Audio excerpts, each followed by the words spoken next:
7,000 lebih tuan-tuan dan puan-puan hari ni. Masih lagi tak turun.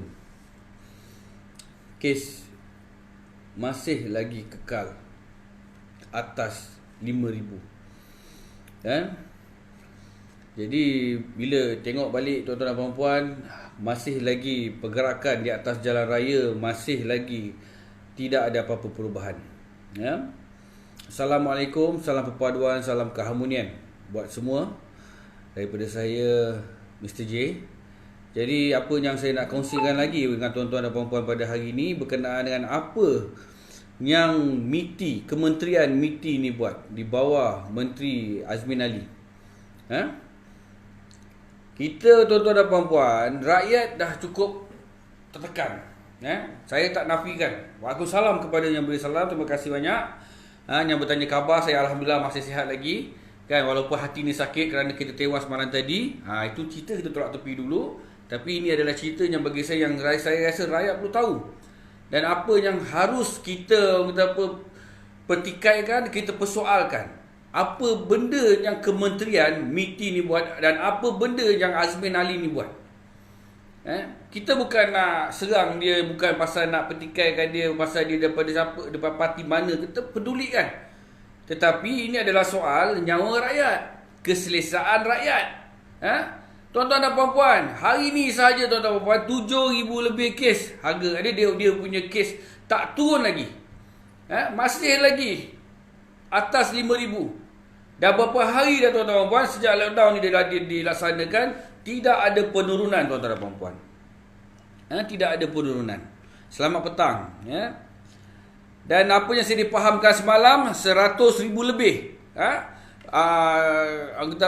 Sektor-sektor ni kilang-kilang ke apa ke yang telah dilepaskan oleh Kementerian MITI. Sehingga kan kenyataan daripada Datuk Seri Ismail Sabri selaku Menteri Pertahanan juga pengerusi MKN, yang mana pengerusi MKN ke atau yang menghandle MKN sekarang ni, yang mana buat satu statement seolah-olah menyindir. Dia dah tutup pintu depan tetapi ada yang buka pintu belakang.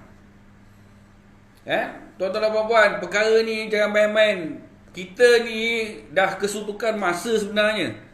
Hari ni saya dengar lagi, tengok lagi dalam Facebook, dalam media sosial ni, katakan katil kita tidak cukup. Lepas tu kemungkinan besar Kementerian Kesihatan keluarkan statement kita akan lumpuh daripada segi kesihatan, apa semua tak boleh nak handle sekiranya tidak ada penutupan penuh. Ini kita cerita pasal apa tuan-tuan puan? Kalau dah 1.3 juta rakyat Malaysia yang bekerja, tak kisahlah ataupun mereka yang bekerja sekarang ni, dalam tempoh total lockdown ni tak ada gunanya tuan-tuan puan. Baik kau buka je semua sektor ni. Kan? Baik kau buka je. Dan saya dipahamkan banyak macam Kanda Ucu ni cakap, saya dapat terima banyak laporan orang yang messenger saya pun semua. Ada kilang-kilang mereka yang dah positif. Ada pekerja mereka yang positif tetapi kilang masih lagi berjalan ke operasi. Kita tahu pasal apa tuan-tuan puan? Kenapa kilang-kilang ni yang mana owner-owner dia ni semua, diorang tak boleh berhentikan produk diorang ni, diorang tak boleh stopkan pengeluaran diorang tak boleh berhentikan kilang ni. Sekiranya diorang berhenti, diorang stop, diorang akan makan kerugian yang banyak sangatlah konon-kononnya. Tetapi itu bukanlah menjadi satu alasan untuk kerajaan ataupun di bawah Kementerian MITI membenarkan mereka beroperasi. Kita dah beritahu dah. MKN dah beritahu sektor-sektor yang perlu beroperasi adalah sektor-sektor seperti berikut. Lepas tu bila kes rakim, kita membelik kenapa kes tak turun-turun lagi ni. Masih lagi di atas tangga 5,000. Kan? Untuk apa ni tuan-tuan dan puan? Untuk apa lockdown ni? Berapa ramai lagi sektor-sektor kita cerita semua sekali. Yang mana penyewa-penyewa kedai yang dekat butik-butik ni, yang dekat butik-butik, kalau macam saya duduk kat kawasan Kelang, di GM Mall ni, di pasar shopping mall ni, yang mana mereka ni yang menyewa butik-butik ni, kedai-kedai ni yang kena terpaksa bayar sewa. Lepas tu kedai-kedai makan yang mengharapkan dine in, yang terpaksa menanggung sewa tapi tak boleh buat operasi. Siapa nak beli bungkus? Yang mengharapkan customer dine in ni tuan-tuan puan. Tu satu. Lepas tu dengan kita boleh nampak bertukar selumus. Saya duduk kat Kelang ni, rumah saya berdekatan dengan Hospital Tengku Abang Rahimah Kelang ni, hari-hari saya nampak ambulan dia lalu tanpa henti. Kan, kesian pada frontliner kita, abang-abang polis, abang-abang askar kita ni, pemandu ambulan ni apa semua. Mereka tak dapat nak cukup rehat cukupnya. Kan, jadi disebabkan apa? Kerana masih lagi ada sektor-sektor yang tidak sepatutnya beroperasi, tapi telah dibenarkan operasi oleh Kementerian MITI. Dan saya dapat tadi daripada kawan saya mengatakan, oh mereka ni apply saja. Ada yang daripada kilang ni dah tukar kepada status kilang ni pula. Ada yang daripada sektor ni dah tukar semata-mata nak buat operasi. Dan saya dapat satu pesanan ringkas yang mana dalam WhatsApp tu tulis berkenaan dengan fotografer syarikat fashion pun dapat kelulusan. Kan? Pun dapat kelulusan. Untuk apa tu tuan-tuan puan?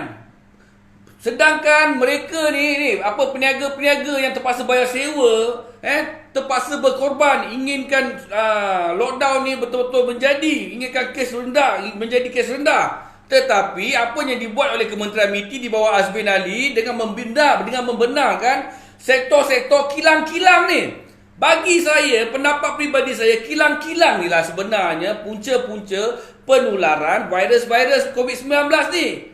Sana risiko dia tinggi, sepatutnya sana yang ditutup dulu. Kan? Ini kalau setakat peniaga-peniaga kedai makan yang diorang terpaksa tanggung kerugian, yang mengharapkan orang dine in, lepas tu peniaga-peniaga butik-butik ni apa semua, memanglah diorang tu kaya raya, tapi bukan pasal owner. Kita cerita pasal pekerja. Pekerja-pekerja kat kedai-kedai ni. Bila bisnes tak buka, mereka ni nak makan apa? Nak gajikan apa? Komitmen diorang lagi dengan moratorium korang tak bagi.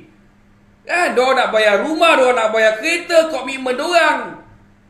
Macam-macam tuan-tuan. Tapi apabila mereka ni mengharapkan total lockdown selama 2 minggu ataupun 14 hari, kita mengharapkan satu keputusan yang drastik, yang bagus, yang cantik. Tetapi apabila Kementerian MITI meledahkan 126 buah syarikat, lebih kurang macam tu, kan? 120,000, 20,000 macam itulah syarikat yang apply apa semua, yang beroperasi 1.3 juta rakyat yang beroperasi di atas jalan raya ketika total lockdown ni. Apa benda ni tuan-tuan?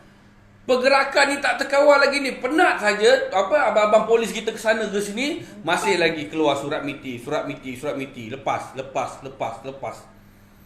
Sepatutnya di kilang-kilang ni diorang kena ketatkan SOP. Kerana apa tuan-tuan? Jangan cakap nak jaga pelabur. Pelabur dah tak masuk dalam negara kita. Selagi kes COVID-19 ni tak selesai, selagi tidak ada apa-apa penurunan kes yang meyakinkan pelabur luar untuk datang, rakyat sendiri pun tak yakin, macam mana pelabur nak datang? Macam mana pelabur nak yakin dengan kita sendiri tuan-tuan puan? Satu saya nak bagi tahu, banyak dah video viral di mana pekerja-pekerja kilang, terutama daripada warga-warga asing ni, yang tak ada otak, yang suka-suka bergelang pun, lari sana keluar sini, mereka ni memang tak ada apa-apa pun. Bagi saya senang je elok mereka ni, elok diorang yang mampus dulu, yang mati dulu ni, warga-warga asing ni, pekerja-pekerja warga asing ni, yang degil-degil, biar diorang mampus dulu. Mampus jangan tanam, buat habis semak tanah kita, bakar je senang.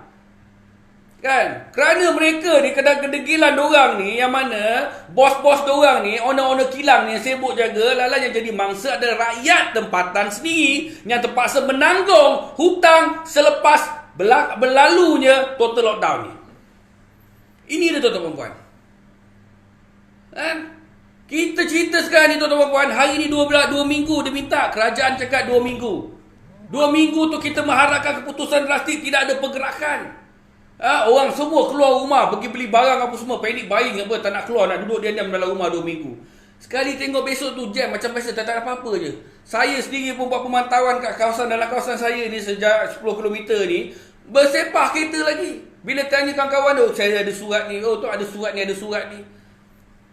Kan? Apa benda ni tuan-tuan puan? Sepatutnya inilah dia, Azmin Ali, menteri. Kita memang tekan dia ni. Rakyat Malaysia memang dah nampak dah, yang bertanggungjawab di atas apa yang berlaku penularan adalah daripada Azmin Ali selaku menteri yang menghandle MITI ni. Dia yang lepaskan, dia yang bagi kelulusan pada company-company ni semua. Pandai pula dia menyuruh, hanya keluarkan surat, keluar buat live, biar soalan-soalan tu ditanya oleh wartawan-wartawan ni tadi. Lepas tu dia lepaskan pada Menteri MKN, Kementerian Kesihatan. Ada orang pula yang kena jadi mangsa kena jawab. Patut dia yang ke depan.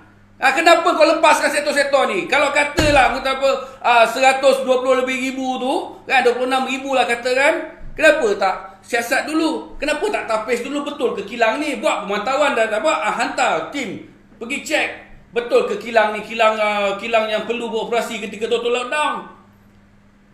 Kan? Kilang makanan ke? Perlu ke? Ini yang sampai kalau kita tak bising tu tuan-tuan perempuan, kilang Kasberg tu dibiarkan operasi. Keperluan apa benda 2 minggu? Untuk dibuka kilang Kasberg tu? Untuk apa? Berapa ramai, berapa ribu lah pekerja-pekerja kat sana. Kita nak tutup, nak sekat penularan. Seperti mana yang kita buat. Kita dah ada pengalaman tuan-tuan dan perempuan. Kita dah ada pengalaman. Macam mana PKP 1 tu dah ada pengalaman. Macam mana kita sekat tu, tutup. Kan? Daripada 1,000, 2,000, 3,000 kau orang tak nak tutup. Masuk 4,000 kau orang tak nak tutup. Masuk 5,000 kau tak nak tutup. 7,000, 8,000. Dah masuk hampir 9,000. Baru kau nak tutup. Itu pun dah terlambat. Tak apa. Rakyat boleh terima lagi. 2 minggu. Umum total lockdown fasa 1. Tutup sana, tutup sini. Habis peniaga-peniaga semua mengalami kerugian ni. Peniaga-peniaga kedai-kedai makan yang mengharapkan orang makan kat kedai dia pun habis menanggung kerugian. Tak apa. 2 minggu tak apa. Kita tahan. Tetapi apa yang berlaku sekarang kau boleh nampak penuh sektor-sektor yang tidak sepatutnya. Orang kata apa, tidak sepatutnya buat operasi, dibiarkan operasi. Kan, Kementerian MITI lepaskan, Azmin Ali lepaskan. Lepas tu keluar statement. Lepas tu bila kena sindir sikit, marah dengan Ismail Sabri. Kenapa? Betul lah dia cakap. Dia dah tutup pintu depan, siapa yang buka pintu belakang? Kan, bila kita tanya-tanya pada bila frontliner di SJR tanya macam you nak pergi mana, semua surat miti. Kan? Kita nak tutup lockdown, kita dah setuju. Rakyat memang tak nak lockdown sebenarnya. Rakyat tahu akan beri kesan. Tapi pasal kes dah meningkat, rakyat fikir balik, okey tak apalah, untuk demi keselamatan rakyat, kita nak tutup lockdown ni 2 minggu, kita terima. Tutup habis, tanpa pergerakan. Tapi tengok apa yang terjadi tuan-tuan perempuan. Yang jadi mangsanya kita, tuan-tuan perempuan, diorang tak fikir toke-toke besar ni, owner-owner kilang ni apa semua, dia tak heran dah. Dia tahu kerugian dia tu tidak akan jadi. Lepas tu satu, kita minta SPRM tolong siasat. Macam mana sektor-sektor ni boleh lepas, boleh dapat surat pelepasan. Contoh macam kilang Kasberg itu hari, kita bukan nak menafikan hak siapa-siapa, bukan dia tuan-tuan perempuan, tapi itu kita tahu. Kalau perlu buka, waktu total lockdown, kau bukalah, tak ada masalah. Tetapi, kalau tak perlu buka, tutup 2 minggu. Kita terima tuan-tuan dan perempuan.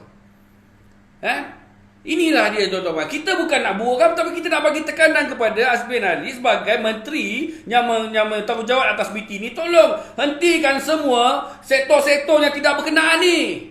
Kalau berkenaan dengan pemakanan, minuman, kita boleh terima. Kan? Berkenaan perubatan, kita boleh terima. Ini yang tidak kena mengena ni. Macam mana sektor yang berkaitan dengan fashion show ke, fotografer ke, boleh lepas.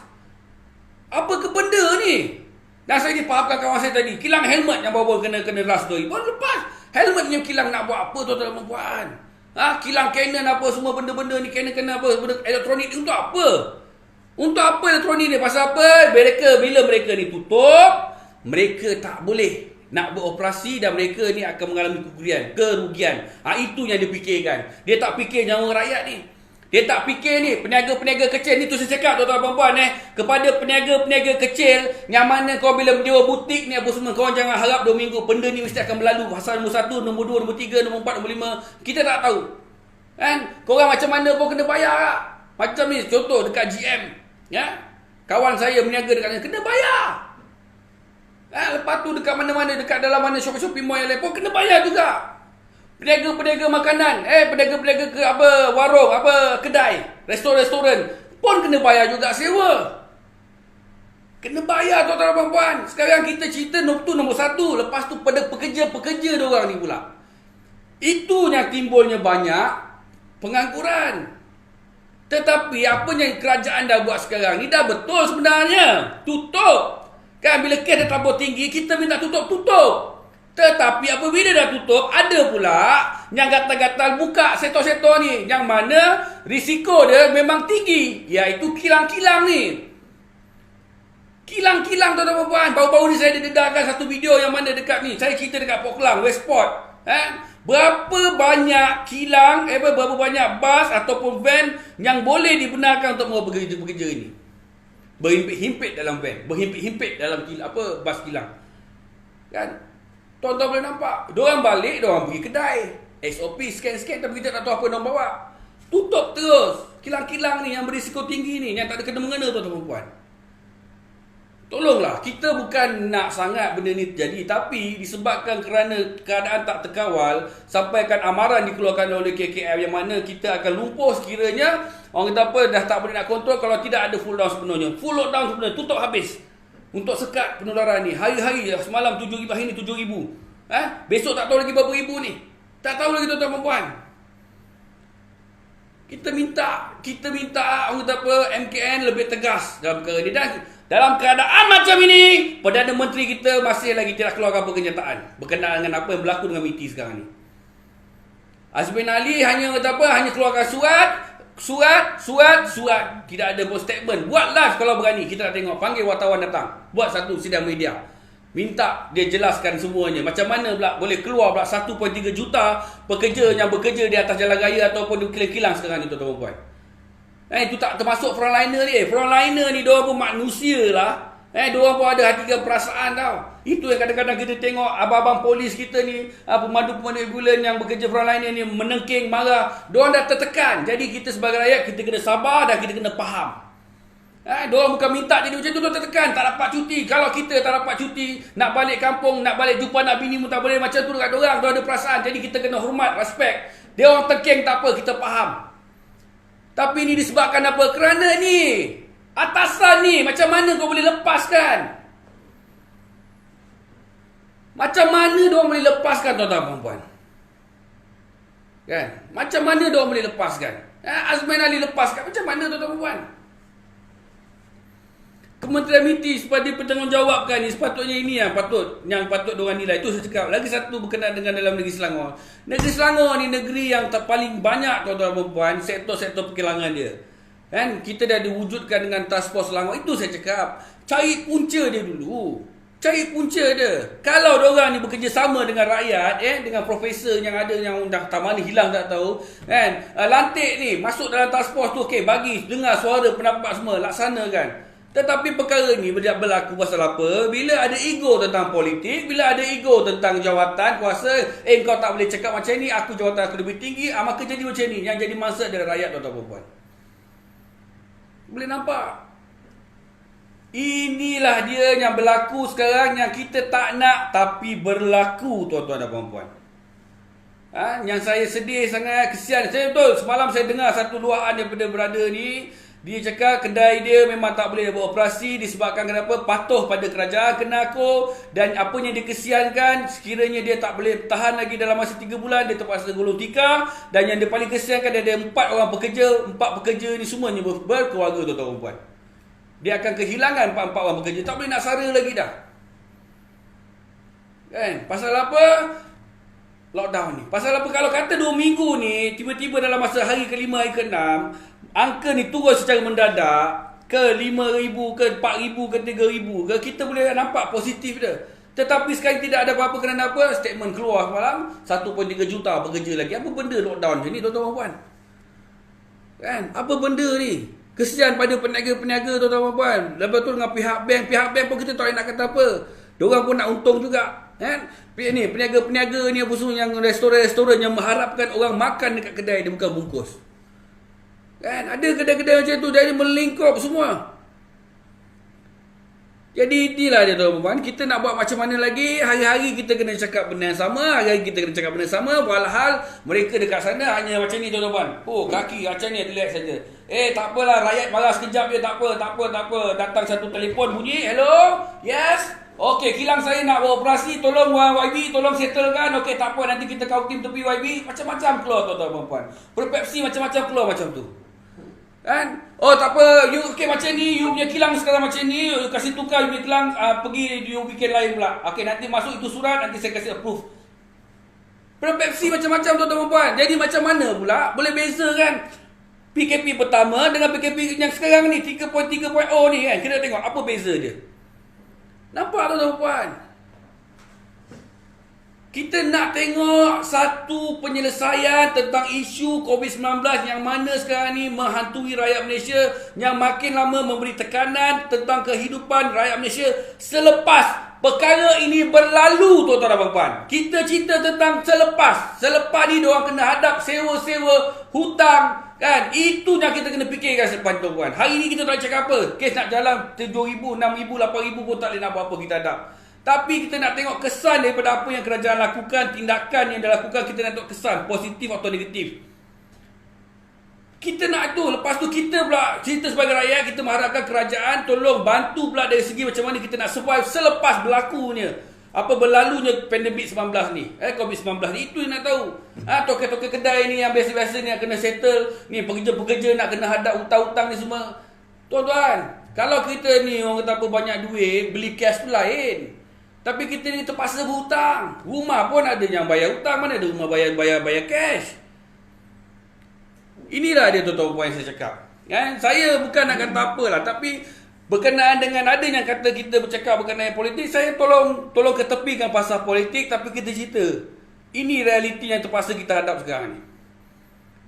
Tolong. Kita fikir secara terbuka sikit, ketepikan. Sekarang kalau kita diamkan, kalau ada yang pentaksub-pentaksub politik tu tak boleh nak buat apa dah. Dia akan rasa menteri dia betul, pasal apa parti yang sama. Saya, walaupun saya tak betul, walaupun saya ni menteri pun kata apa, daripada pimpinan saya tak betul pun saya balon. Kan? Boleh nampak video-video saya tak ada masalah, saya balon. Apa ada hal? Kan sekarang kita cerita bukan pasal orang ni menteri ke apa, tak, kita cerita pasal rakyat, kepentingan rakyat, tuan-tuan dan puan, kepentingan tuan-tuan dan puan-puan dan juga saya sendiri ni. Kecuali lah kalau tuan-tuan ni kroni-kroni kepada menteri ke, kan dah confirm ada lah lepas ni apa tu tak boleh nak buat apa. Kan? Tapi inilah dia. Patutlah saya nampak dia punya, kita punya kata apa, tukang kita punya duta kita ni mengamuk-ngamuk, kan? Kan siapa lagi lah kalau bukan diva kita, kan? Inilah dia, tuan-tuan dan puan. Jadi apa yang saya boleh cakap kat sini, sebagai seorang rakyat Malaysia, kita patuh lagi dan akur pada arahan kerajaan, patuh SOP, kita patuh segala apa yang diorang minta kita buat. Tetapi kalau gagal juga, ini bermakna ada satu perkara yang kita tak tahu, yang mana cuba disembunyikan oleh pihak kerajaan. Ini mengarut, tuan-tuan dan puan. Kita ikut. Kau tak bagi kita buat macam ni, kita ikut. Cuma ada segelintir sajalah yang individu-individu yang keras kepala. Tu tak apa. Bukannya kau lepaskan, kau saman, kau compound. Kan, jadikan contoh. Tak apa, ikut lagi. Tetapi masih lagi jadi. Kerana apa? Rupa-rupanya dekat atas. Dekat atas main pintu belakang. Baik punya. Kan? Yang jadi mangsa kita, tuan-tuan dan puan. Itulah saja daripada saya, tuan-tuan dan puan. Saya tak mampu nak kata apa-apa lagi. Kita tengoklah sehari dua ni macam ada perubahan ke tidak. Assalamualaikum, salam perpaduan, salam keharmonian.